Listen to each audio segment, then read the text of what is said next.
바쁘게 돌아가는 오늘날 사회에서 이 쉼이라고 하는 단어가 상당히 좀 낯설게 느껴질 때가 좀 있습니다. 사람이 쉬어야 좀 육체도 회복하고 정신을 좀 회복을 할 수가 있는데, 우리가 오늘날 이렇게 쭉 살아가는 거를 생각을 해보면 이 쉼을 잘 누리지 못할 때가 종종 있습니다. 그래서 이게 생각을 해보면 가까이 있지만 좀 너무 멀리 있는 것이 어떻게 보면 쉼이 아닐까, 그런 생각을 해보게 됩니다. 그런데 오늘 말씀에서 예수님만이 우리들에게 쉼을 주실 수 있다라고 너무 분명하게 말씀을 하고 계십니다.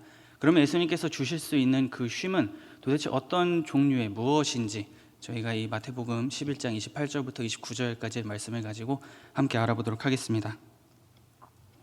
어느 시대에나 지혜롭고 슬기 있는 자들이 있죠. 이렇게 좀 똑똑하고 뭔가 이렇게 많이 알고 있는 이렇게 박식한 사람들이 있습니다. 이 시대에는 이 유대인들이 살아가던, 이스라엘 백성들이 살아가던 1세기에는 바리새인들과 서기관들이 그 위치를 차지했습니다. 이들이야말로 가장 지혜 있고 슬기로운 자들이었습니다. 이들은 율법을 연구했고 백성들에게 쭉 이거를 가르치면서 하나님의 자녀로서 살아가기 위해선 이거 ABCD EFG 이런 것들을 하셔야 됩니다 라고 백성들에게 가르치기 시작을 했죠. 그렇기 때문에 백성들은 하나님의 말씀을 내가 듣고 지키고 삶 가운데에서 행하기 위해서는 이 바리새인들이나 서기관들의 도움이 너무나 절실했습니다. 말씀이 무엇을 나에게 요구하고 있는가, 이것을 알기 위해서는 이들에게 가가지고 물어보고 실천하고 이러한 것들을 해야 됐기 때문이죠. 여기까지 보면 굉장히 긍정적이라고 생각을 할 수가 있지만, 말씀을 이렇게 지켜야 되고 또 저렇게도 지켜야 된다라고 하다 보니까 백성들의 짐이 하나 둘 셋 점점 올라가기 시작했습니다. 어깨에 짊어지고 있는 짐이 많아지기 시작하니까 허리가 계속 이렇게 살면서 구부러지기 시작을 하는 것이죠. 옷장에 문을 열면 옷들이 처음에는 좀 알맞게 들어가 있지만 우리는 늘 옷을 삽니다. 이것도 사야 되고 저것도 사야 될 것 같고, 그래서 옷장에 어느 순간 꽉 차가지고 한계 초과라고 막 얘기를 하는데도 아니야, 입을 옷이 없어 하면서 우리는 계속 옷을 사서 어떻게든 이 옷장 안에 구겨넣기 시작을 하죠. 백성들도 마찬가지였습니다. 처음에는 이 지켜야 되는 것들이 뭐 이 정도 좀 이렇게 적고 이렇게 하면서 시작을 했지만, 가면 갈수록 이런 상황에서는 이렇게 지켜야 될 것 같고 저런 상황에서는 아니야, 이거 말고 이렇게 지켜야 될 것 같아 하다 보니까 점점 이것이 많이 늘어나기 시작을 한 것이죠. 결국에는 긍정적인 의미로 출발을 했지만 이 바리새인들과 서기관들에 의해서 백성들의 짐이 점점 무거워지기 시작을 했습니다. 이미 그것을 다 지키기에는 너무나 사람의 힘으로는 힘들고 한계가 초과했음에도 불구하고 말이죠. 그러면 백성들이 의문을 던질 거잖아요. 와, 이거 도대체 어떻게 지키라는 거냐, 볼 때마다 막 숨막히지 않을까요? 그러던 와중에 예수님께서 내게로 오라, 내가 너희들에게 쉼을 주겠다, 이렇게 말씀을 하십니다. 평생 아무것도 안 하고 그냥 딱 말씀만 보고 이것만 지키면서 살아가겠다라고 하면 이들이 요구하고 하는 그 모든 것들을 어쩌면은 지킬 수도 있습니다. 아무것도 신경 쓰지 않고 그것만 신경 쓰면 되기 때문이죠. 하지만 이 시대를 살아가던 이스라엘 백성들의 삶은 이 말씀에만 무조건 온전히 100% 쏟기에는 그들의 외부 상황이 이렇게 썩 녹록지 않았습니다.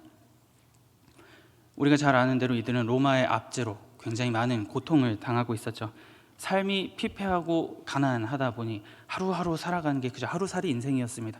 너무나도 힘들다 보니까 이 삶을 내가 살아가면서 가족도 부양해야 되고 나도 먹고 살아야 되는데, 여기에 말씀까지 이제 이 바리새인들과 서기관들에 의해서 지켜야 될 것들이 많아지다 보니까 점점 힘들어지기 시작을 하는 것이죠. 거기에 동시에 이들이 지켜야 되는 뭐 율법, 그리고 장로들의 전통, 이런 거는 왜 이렇게 많고 왜 이렇게 까다롭고 왜 이렇게 어려운지 백성들은 스트레스를 받기 시작했습니다.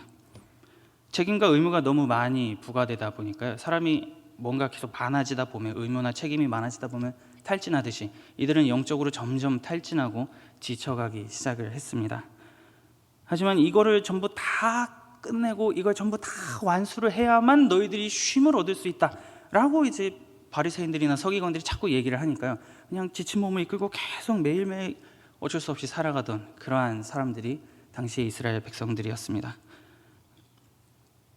예수님께서는 그런 고통 가운데 힘들어하고 살아가는 그 이스라엘 백성들을 향해서 수고하고 무거운 짐진 자들아 라고 말씀을 하십니다. 그 말씀을 통해서 지금 이들의 영적 상태가 어느 상태에 있는지, 어느 위치에 있는지, 지금 어느 모습인지를 너무나 분명하게 꿰뚫어 보고 말씀하시는 그 모습을 우리가 보게 됩니다. 매일의 의무감에 지쳐서 그냥 짐을 하나 둘 셋 넷 계속 지고 얹고 살아가는 그들을 향해서 너희들 짐진 거 다 안다, 나에게 와라, 내가 너희를 쉬게 하겠다 라고 예수님께서 초청을 하시는 장면을 우리가 보게 됩니다. 그리고 그들의 묶여있는 그 모든 멍에를 전부 다 내가 풀어주겠다, 너희들은 나에게만 오면 돼 라고 말씀을 하고 계시는 것이죠. 예수님께서는 아무리 많은 권능을 보이셨고 많은 가르침을 보이셨습니다. 그럼에도 불구하고 우리가 이 예수님의 행적을 쭉 보면 나타나듯이 이 사람들이 100% 믿지를 않았습니다. 권능을 보여도 여전히 믿지 않고 막 돌을 들기도 하고 어떻게 해서든지 예수님을 없애려고 하는 그러한 사람들의 움직임도 있었죠. 그러면 예수님께서 이걸 딱 마음속에 한켠에 꽁하게 간직하고 계시다가 너희들은 나한테 올 수 없다, 내가 그렇게 얘기할 때마다 오지 않고 맨날 나한테 돌을 들더니 이제는 내가 그 문을 닫았으니 너희들 나하고 이제 그냥 서로 각방 쓰고 알아서 지내고 그냥 잘 먹고 서로 잘 먹고 잘 살자 라고 말씀하지 않으시는 장면을 우리가 이곳을 통해서 보게 됩니다. 모두 다, 그들이 누구든지 상관없이 다 내게로 오라 라고 말씀하시는, 무거운 짐을 지고 살아가는 그 백성들을 향해서 나에게 오라고 모두 다 와라, 내가 문을 열어놨으니 나에게 오기만 하면 된다 라고 하면서 이렇게 막 가르고 나누고 배척하는 것이 아니라 모두를 포용하고자 하는 그 예수님의 모습을 우리가 이 장면을 통해서 보게 됩니다. 오늘날 우리들의 입장에서는 살짝 어려운 행동이기도 하죠. 우리는 사람들과 관계를 가질 때 부정적인 그 나에게 영향을 주는 사람들에게는 좀 이렇게 문을 살짝 이렇게 좀 닫고, 호의적인 사람들에게는 조금 열어놓습니다. 물론 이게 사람들마다 열고 닫고 이 문의 이 뭐라죠? 열어지는 이 강도의 차이는 좀 있겠지만 우리는 누구나 다 사람에 대한 호불호를 가지고 살아갑니다. 구분을 짓고 경계를 만들죠. 그런데 예수님께서는 그거 다 없이 모두 다 문을 활짝 열어놨으니 나에게 오기만 하면 된다, 나는 온유하고 겸손하기 때문이다, 이렇게 말씀을 하고 계십니다. 온유와 겸손은 하나의 단짝처럼 같이 이렇게 따라 움직인다라고 생각을 하시면 됩니다. 사람에게 있어서 내가 그 사람을 어떻게 품어줄 수 있으면, 내가 어떤 사랑을 보여줄 수 있을까, 이거는 온유와 겸손을 통해서 나타나기 때문이죠. 오늘날에 누구나 덕이 있고 인정을 받고 사람들에게 평가를 좀 높게 받고 싶은 사람들은 온유와 겸손을 굉장히 많이 추구를 합니다. 하지만 이 당시 문화권, 딱 이 1세기에서는 온유와 겸손이 사람들이 생각하는 것처럼, 오늘날 우리가 생각하는 것처럼 그렇게 높은 위치에 있는 것은 아니었습니다. 이 당시에 이스라엘이 로마 문화에 굉장히 익숙했습니다. 로마가 지배하고 압제를 하던 시기였기 때문에 자연스럽게 물 흐르듯이 로마의 문화가 이들의 삶 가운데 들어왔습니다. 로마의 문화권에서는 이들의 특징이 한 가지 있었습니다. 무엇이었냐면 내가 얼마나 잘 살고 있는지, 내 재산이 어느 정도인지, 내가 종을 얼마나 부릴 수 있는지, 내 가문이 얼마나 위대한지, 이런 것들을 이렇게 감추면서 저는 아무것도 아닙니다, 이러는 게 아니고 내가 이런 사람입니다 라고 보여줄 수 있는 것, 그것이 로마 사람들이 추구하는 가치이자 미덕이었습니다. 이스라엘이 로마의 압제를 받고 있었기 때문에 이런 문화가 자연스럽게 흘러 들어왔겠죠. 그러면 모두가 다 그렇게 생각하지는 않았겠지만 몇몇 이스라엘 사람들은 당연히 그렇게 생각을 했을 겁니다. 내가 얼마나 영광스러운 존재이고 나의 영광이 얼마나 뛰어난지를 보여줄 수 있어야 된다라고 생각하는 사람들이 충분히 있었을 겁니다. 그러면 이 겸손은 도대체 누가 가지는 것이냐라고 하는 질문을 저희가 할 수가 있죠. 겸손은 아무것도 가진 것 없고 그저 주인이 주는 것에만 반응하고 살아가야 하는 노예나 가지는 것이 겸손이었습니다. 그런데 오늘 말씀에서 예수님께서는 나는 온유하고 겸손하다라고 말씀을 하고 계시는 장면을 우리가 보게 되는 겁니다.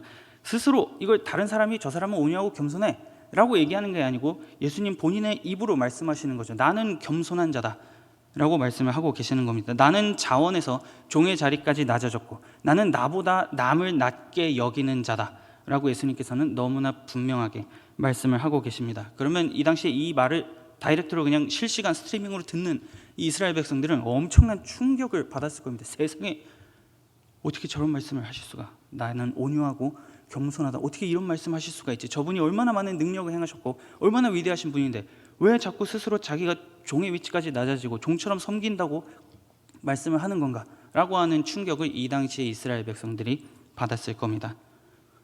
그런데 이 예수님의 말씀을 너무나 분명하게 알았던 사람이 신약 성경에 딱 한 사람 나옵니다. 많은 사람들이 나왔겠지만 대표적으로 한 사람이 바로 바울이었죠. 그는 빌립보서에서 예수님께서 근본 하나님의 본체시지만 자기를 낮추시고 죽기까지 복종하시어서 모두가 두려워하고 역겨워하고 싫어하는 그 십자가에 달리셔서 죽으셨다라고 바울은 얘기를 합니다. 그렇게 겸손과 온유를 보여주시면서 남을 나보다 낮게 여기고 죽기까지 순종하고 극한의 그 본을 보여주신 예수님께서는 이렇게 말씀을 하십니다. 나의 멍에를 메고 나에게 배우라, 이렇게 말씀을 하고 계십니다.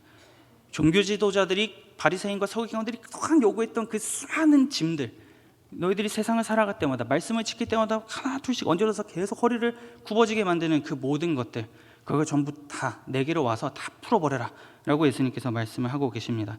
스스로 율법을 통해 의를 이룰 수 있다, 나는 의로워질 수 있다라고 얘기하는 그들의 그 말, 인간의 힘으로 뭔가 의로워질 수 있다라고 하는 그들의 그 말을 전부 다 무시하고 버리고 나에게로 와서 나의 멍에를 메고 나에게 배우라, 그리하면 너희가 쉼을 얻을 것이다 라고 예수님께서 분명하게 말씀을 하고 계십니다. 무거운 짐으로부터 자유하라, 이렇게 말씀을 하고 계시죠. 그런데 예수님께서는 여기서의 쉼이 육체적인 쉼이 아니라 마음의 쉼을 얻을 수 있다라고 분명하게 말씀을 하고 계십니다. 예수님의 멍에를 메고 살아갈 때에 우리들의 마음에는 하나님께서 주시는 그 어떤 평화와 쉼이 각자의 삶 가운데, 각자의 마음 가운데에 일어날 것이라고 예수님께서 분명하게 말씀을 하고 계시는 것이죠. 우리가 이 말씀을 읽으면서 보듯이 멍에라고 하면 뭔가 다가올 때, 이걸 떠올릴 때 그렇게 썩 긍정적이진 않습니다. 뭔가 이렇게 속박돼가지고 그냥 질질질 끌려다니고 내 마음대로 어떻게 할 수 없는 약간 그러한 이미지가 멍에이기 때문에 이 말씀을 딱 봤을 때 왜 이 멍에라고 하시지? 라고 하는 생각을 우리가 하게 됩니다. 그런데 긍정적인 측면으로, 은유적인 면으로 이제 보게 되면 이 멍에라고 하는 것은 왕과 신하의 관계, 주인과 종의 관계를 나타내기도 합니다. 예수님께서는 내가 너희들 어디 사방팔방 못 가게 온 손과 다리 그냥 다 족쇄를 채워가지고 내가 그냥 계속 끌고 다닐 거야, 나에게 오면은 그렇게 할 수 있어 라고 말씀을 하시는 것이 아니고 우리 관계를 재정립하자, 왕과 신하로서, 양과 목자로서, 그리고 주인과 종으로서, 아버지와 아들로서의 관계를 맺자, 나에게 와서 그 관계를 다시 맺고 같이 살아가자, 내가 너희와 함께 하겠다라고 예수님께서 말씀을 하고 계시는 장면을 보게 됩니다. 결국에는 이 말은 이 땅 가운데에서 하나님의 자녀들이 이 세상을 살아갈 때에 하나님과 바른 관계를 정립하고 예수 그리스도의 제자로서 예수 그리스도를 따라가는 삶으로서, 그러한 사람으로서 살아가야 된다라고 하는 것을 이 마태복음 11장 28절부터 29절까지 이 말씀을 통해서 예수님께서 보여주고 계시는 것이죠. 그럴 때에 다른 그 어떤 것보다도 우리의 마음이 쉼을 얻을 것이다 확신을 주고 계십니다. 하나님만이 주실 수 있는 그 안식, 당시 유대인들은 그렇게 생각을 했습니다. 온 우주를 창조하시고 우리를 지금까지 인도해 주시는 그 창조주 하나님 야훼, 그 한 분만이 우리에게 쉼을 주실 수 있다라고 믿고 그렇게 고백하며 살았는데, 지금 오늘 말씀에서 예수님께서는 그거를 내가 줄 수 있다라고 하시면서 예수님과 하나님과의 관계가 어떻게 되는지를 그것 또한 분명하게 보여주고 계시죠.